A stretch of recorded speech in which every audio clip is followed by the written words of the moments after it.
You are sitting in a concert hall. The lights dim. Around you, 80 musicians fill the room with something vast and ancient. And then, you hear it. Something different. A bird. A real bird, singing inside the music. Not imitated on a flute. Not written for an oboe.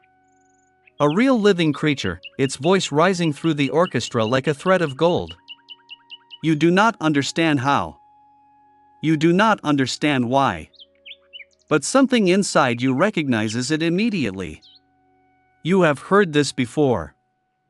That bird is the common nightingale. For thousands of years, it has been considered the greatest singer on earth.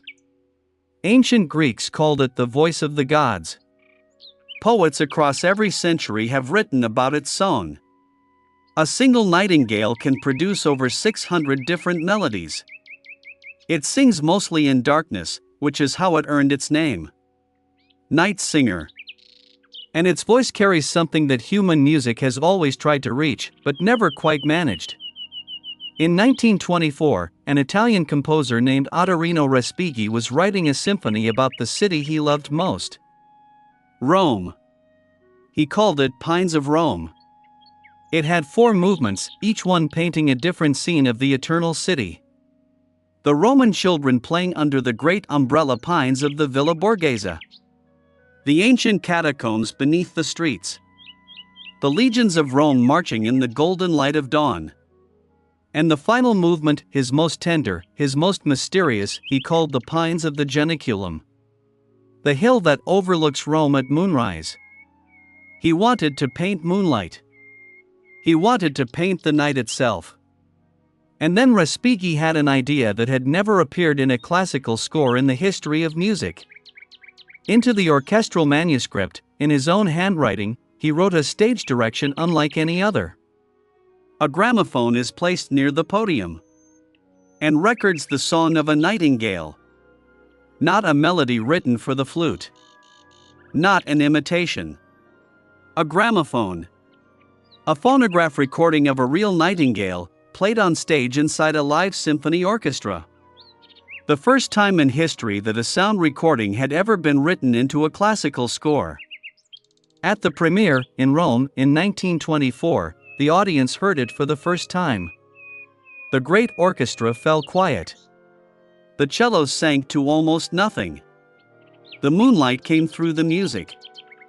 And then a bird began to sing. Some in the audience thought it was a special instrument they had never heard before. Some thought it was a trick of acoustics. Some simply wept. Almost no one realized the truth. That was a real nightingale. Recorded in an English garden. Pressed onto a phonograph disc. And now singing in a concert hall alongside 80 live musicians. Since that premiere in 1924, Pines of Rome has been performed thousands of times. In Carnegie Hall in New York. In the Royal Albert Hall in London. In Vienna, in Tokyo, in concert halls all over the world. Every single time, the same thing happens. The orchestra grows quiet. A recording plays. And a real nightingale sings to the audience. Most of the people in those seats do not know it is real. They assume it is a technique, perhaps, or a special instrument. But it is not. It is a bird. It was always a bird. Now you know. The next time you hear Pines of Rome and that sound comes, you will know exactly what you are hearing. That is not the orchestra. That is the oldest musician in the room. Singing, as it has for 100 years, in concert halls all over the world. For you.